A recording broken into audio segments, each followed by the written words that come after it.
On continue avec la série des invités entrepreneurs ce matin, comme je l'avais annoncé depuis 8 heures. Le deuxième, c'est Credo Okeke, il nous provient des États-Unis. C'est la définition de ce que l'on désigne comme un self-made man. En tout cas, il a passé toute sa vie à entreprendre, comme on va le découvrir ici nous-mêmes. Je ne sais pas. Bonjour et bienvenue. Si déjà je vous ai présenté correctement, ou bien je dois préciser entrepreneur, dans quel domaine? D'abord ici au Congo, puis au niveau des États-Unis. Bon, self-made, c'est bonjour, Christopher. Sinon, merci pour l'invitation. Self-made, c'est un peu trop dire parce que on se fait faire toujours. Personne n'est self-made, seul Dieu qui donne, c'est Dieu qui donne. Donc, mais sinon, oui, je suis, comme on dit en anglais, social entrepreneur. Donc, je suis un entrepreneur plus dans le social. Ouais. Ici, déjà à Kinshasa, avant de vous rendre aux États-Unis, vous étiez en train d'entreprendre dans quoi? À Kinshasa, en tout cas, je sais que mes premières aventures dans l'entrepreneuriat, c'était dans l'événementiel. C'est là que j'ai commencé, que je continue à faire jusqu'aujourd'hui. Donc, les productions événementielles. C'est là vraiment que j'ai commencé. Je crois que j'étais vraiment très jeune. Je venais à peine d'avoir mon bac lorsque je me suis lancé vraiment dans l'entrepreneuriat. Et puis c'est quelque chose qui était vraiment une passion parce que je voulais un peu faire différent des autres. C'est vrai qu'on me disait, vas-y, va faire tes études de droit, tu auras ton diplôme et puis après tu seras un grand avocat. Mais je ne me voyais pas vraiment dans ça. Je me voyais un peu trop libéral et c'est un peu de travail pour moi-même. Je me disais toujours, je préfère encore être mon propre boss. C'est la raison pour laquelle, quand j'ai eu une occasion d'investir dans quelque chose, j'avais un petit fonds de capital et j'ai commencé dans l'événementiel carrément.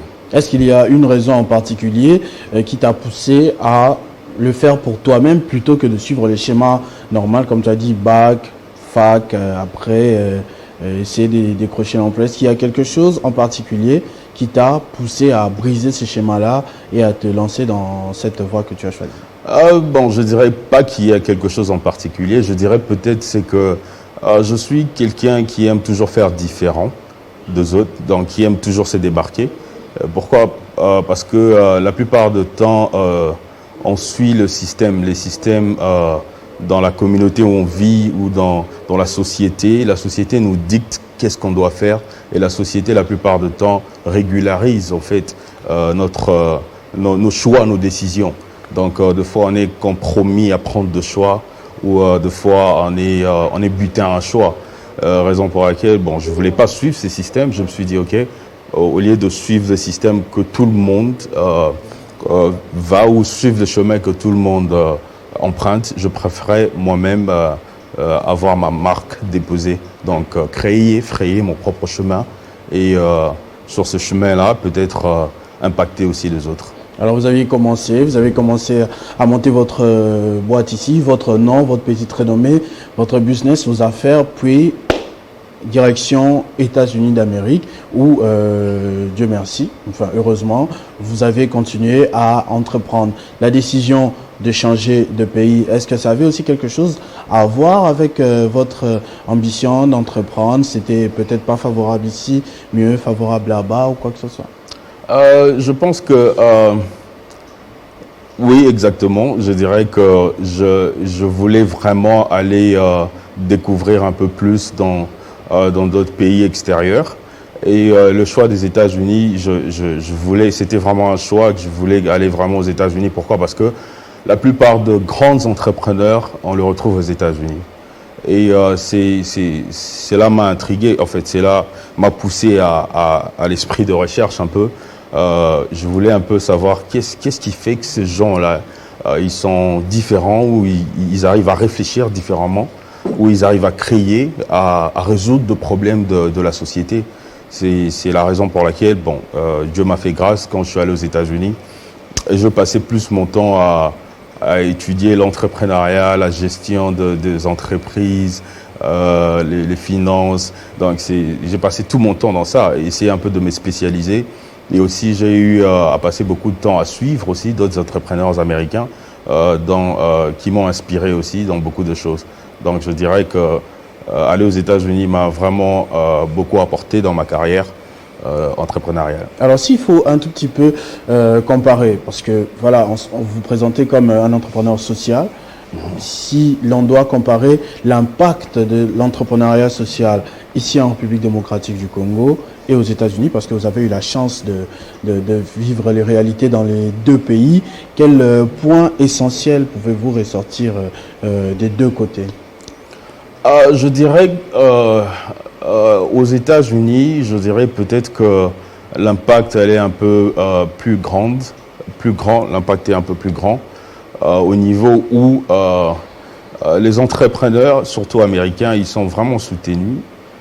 Ils ont de l'aide du gouvernement, ils ont des subventions, ils ont de soutien par-ci par-là. En fait, le système en soi est créé pour promouvoir les entrepreneurs. En fait, et ces entrepreneurs, on les appelle des entrepreneurs sociaux. Pourquoi? Parce que ils trouvent des problèmes de la société qui résout, qui répond à un besoin, et c'est là aide la société à se développer en fait. Et bon, contrairement ici au Congo, la plupart de moi je dis pas, j'appelle pas tout le monde entrepreneur, mais j'ai dit il y a aussi de ceux qui sont entrepreneurs en fait, qui peut-être pas impactent la société, qui ne résout pas peut-être un besoin, mais ils sont là par défaut du travail. Pour la survie. Exactement, ils sont là par défaut du manque du travail. Ils n'arrivent pas peut-être à trouver un travail quelque part et ils essaient un peu de se débrouiller, raison pour laquelle ils se retrouvent en train de vendre peut-être quelque chose ou faire une activité commerciale par défaut en fait. Mais la plupart du temps, ça ne résout pas vraiment un besoin social. Pour vous, le modèle typique d'un entrepreneur, c'est-à-dire pas celui que vous qualifiez comme d'entrepreneur, c'est lequel? Prenons exemple de la société congolaise aujourd'hui, d'un problème qui peut être résolu par l'entrepreneuriat. Un exemple d'un problème, par exemple. Je pense que un entrepreneur, c'est celui qui trouve un problème et apporte une solution, n'est-ce pas? Donc, un exemple, par exemple, je dirais, dans le domaine du secteur du transport privé, par exemple, c'est un secteur qui n'est vraiment pas trop structuré et vraiment trop informel. Donc, je dirais que il n'y a pas de compagnie de transport privé. Alors, on peut se le dire. Donc, une compagnie qui peut-être sont là, qui se démarque, qui peut vraiment régulariser, en fait, former des chauffeurs qui seront là peut-être parce que même quand la circulation, elle est vraiment brutale hein, ici à Kinshasa. Donc, ça veut dire que tout le monde veut essayer de se chercher, en fait. Donc, une personne achète sa propre voiture et il se débrouille pour lui-même. Mais aussi, on peut trouver peut-être des compagnies privées de gens qui peuvent investir dans ce domaine-là, parce que le transport, c'est un domaine qui va toujours exister, en fait. Et qu'on essaie un peu de structurer cela, avoir des compagnies privées qui peuvent former de transporteurs, et non seulement ça, qui peuvent aussi donner aussi des services de transport privé, en fait, au lieu de donner juste le service de transport public. Je le dis parce que je sais, j'ai beaucoup d'amis qui viennent de l'extérieur. Des fois, ils ont besoin peut-être d'une transportation privée, mais qui n'ont pas toujours accès à cela. Donc, je dirais que c'est un besoin déjà. Et quand on peut résoudre ce besoin et apporter une solution, on impacte aussi le social, en fait. On a compris le schéma, donc. Et dites-moi, est-ce que personnellement, vous avez un entrepreneur qui a eu à vous marquer de par son parcours, de par le problème de société qu'il a eu à résoudre, comment il l'a fait ou comment il est en train de le faire, que ce soit ici au Congo ou aux États-Unis où vous êtes actuellement basé? Il y a beaucoup d'entrepreneurs qui m'ont marqué dans ma carrière, mais je citerai, pour ne pas citer plusieurs, je citerai qu'un seul. Je ne sais pas si beaucoup de gens le connaissent, Chan Young. Je ne sais pas si tu as déjà entendu. Chan Young, il m'a vraiment beaucoup inspiré parce que son histoire, c'est un peu comme la mienne. C'est un Sénégalais d'origine qui va aux États-Unis et il se retrouve dans le cercle de campagne quand le président Barack Obama a postulé pour la première fois. Et il avait besoin de communautés noires et il était là dans la communauté de campagne avec Barack Obama. Et puis après, quand Barack Obama devient président et puis il lui demande, OK, pour juste un remerciement, qu'est-ce que tu veux que je fasse? Il dit au président, j'aimerais bien que tu puisses soutenir ma fondation, qui est, je crois le nom c'est Give One, un truc comme ça. Et il prend cet argent, il repart au Sénégal. Actuellement, il est au Sénégal et il réinvestit dans l'agriculture. il réinvestit dans l'électricité et non pas dans la capitale, mais dans des villages en fait. Et c'est ce qu'il fait aujourd'hui. Il est dans les denrées alimentaires, dans l'agriculture, dans l'élevage et il se retrouve très bien. Et c'est vraiment un modèle pour moi parce que je me dis, waouh, pour une personne d'aller à l'extérieur du pays et rentrer, essayer de contribuer au social et au développement de son pays, c'est quelque chose vraiment à féliciter. Alors vous ne vous êtes pas encore retrouvé dans le carré de Joe Biden ou de Donald Trump pour le moment, mais dans quoi vous entreprenez aux États-Unis actuellement? Actuellement, non, je ne suis pas encore dans le carré de Joe Biden. Peut-être que quand vous y serez, il va vous donner de l'argent pour votre fondation et vous allez rentrer ici à Kinshasa pour... C'est même ça le souhait en fait. Si je peux trouver un actionnaire, ça sera vraiment bien parce que ça va aussi nous aider dans notre travail, dans les projets qu'on a. On a beaucoup de projets ici à Kinshasa. Mais aux États-Unis, personnellement, j'évolue en tant que consultant et business coach. Donc quand je dis consultant, donc je suis plus basé sur les développements de petites et moyennes entreprises. Donc, j'aide des petites et moyennes entreprises dans leur gestion de finances, dans leur comptabilité et aussi à accéder au capital, en fait. Donc, parce qu'il y a beaucoup de... Donc, quelqu'un qui a une idée, vous l'aidez à trouver les fonds pour... Exactement, c'est ça que je dis. Je suis dans les développements de petites et moyennes entreprises. Donc, c'est-à-dire qu'une personne peut avoir l'idée, mais il ne sait pas par où commencer. Ok, et moi je peux juste l'aider à structurer son idée en fait, à donner de la forme. Et dès qu'on met ça sur papier, il a tout le document. Je l'aide à avoir tout le document. Et puis je l'aide aussi à lever des fonds, à trouver des investisseurs ou des actionnaires qui peuvent investir dans sa compagnie. Et dès qu'il a le fonds de sa capital, il peut se lancer. Et puis après, on ne s'arrête pas à ce moment-là. On accompagne aussi dans la gestion de l'entreprise en fait. Donc ça, c'est une bonne chose. Alors, ce matin, sur Télé 50, suivi par certainement des jeunes, peut-être des entrepreneurs qui sont en train de douter, qui veulent se lancer, mais qui se posent des questions. Comme vous avez dit, vous êtes aussi business coach. Vous motivez aussi. Souvent, on voit les vidéos sur Instagram, un peu sur les réseaux sociaux. Qu'est-ce que vous voulez dire à ces jeunes, à cet entrepreneur ce matin? Vous regardez la caméra, on va chuter par là. J'aimerais passer le message à tous ces entrepreneurs du Congo, peut-être. La bonne nouvelle est que on a mis en place une structure, une plateforme ELA qui veut dire entrepreneur et leader de l'Afrique. Et ELA est là pour promouvoir l'épanouissement des entrepreneurs et des entreprenants aussi. Pas seulement des entrepreneurs, mais aussi des entreprenants. On veut aider ces entrepreneurs à avoir accès, à lever des fonds. Donc c'est pratiquement la même chose en fait. Je veux faire un peu le travail que je fais aux États-Unis. J'aimerais ramener ça aussi ici.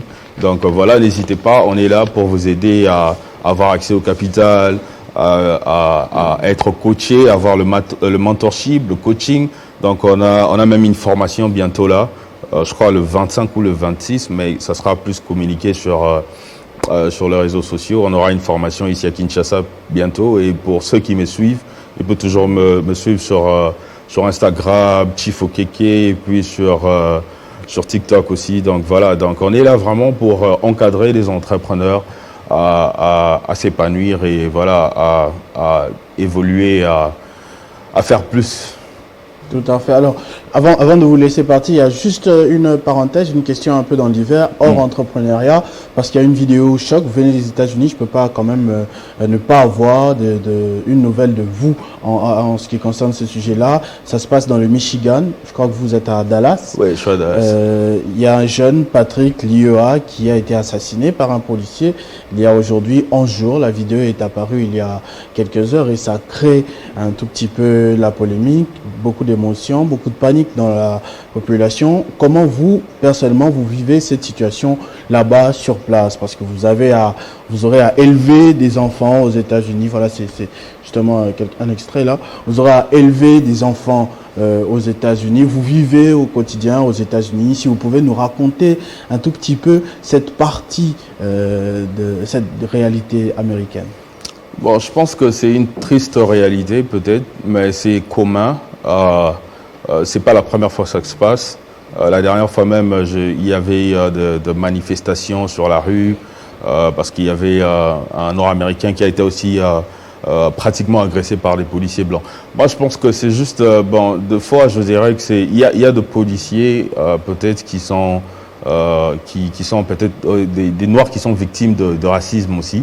Et vu qu'aux États-Unis, la plupart du temps, les Noirs américains ou les Noirs en soi, ils sont un peu, ils sont mal pris dans la mesure où la plupart ils se livrent dans des gangs, donc dans la criminalité ou dans la vente de drogue.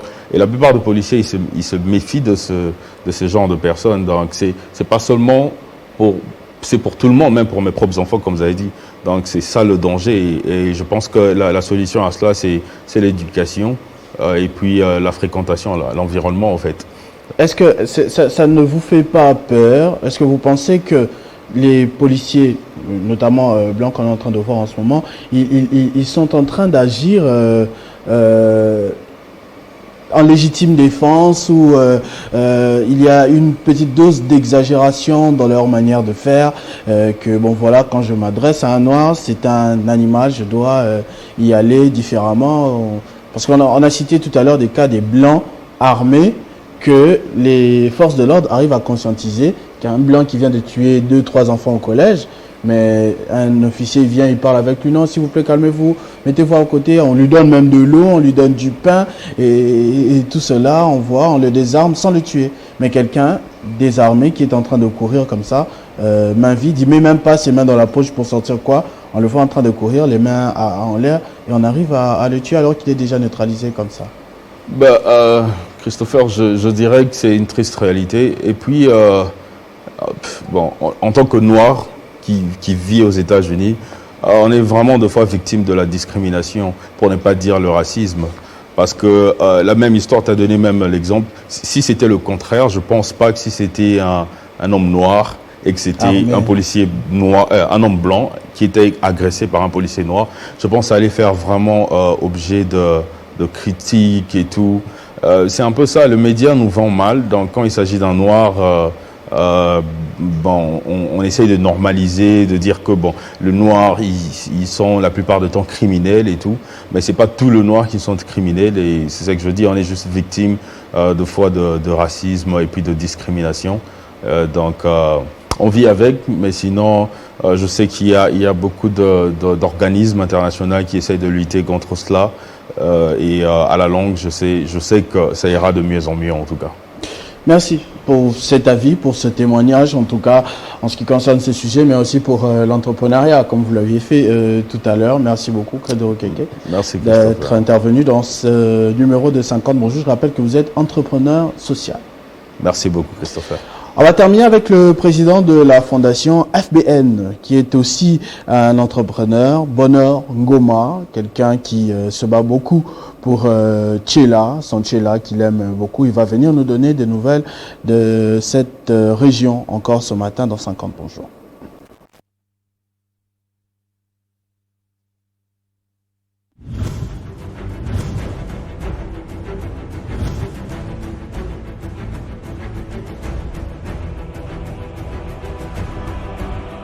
Le dimanche dernier, après le verdict des urnes, Macron avait en tout cas 28% et Marine Le Pen 23%.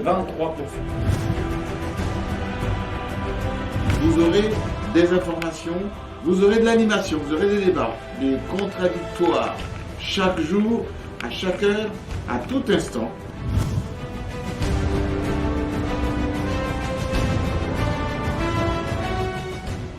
Radio 50, ça sera donc pour vous le moyen incontournable de vous informer sur la République démocratique du Congo. Vous aurez aussi depuis l'étranger la possibilité de nous contacter, de nous envoyer vos informations, vous envoyer vos questions, vos préoccupations. Et cela, ça nous aidera à mieux vous servir chaque jour.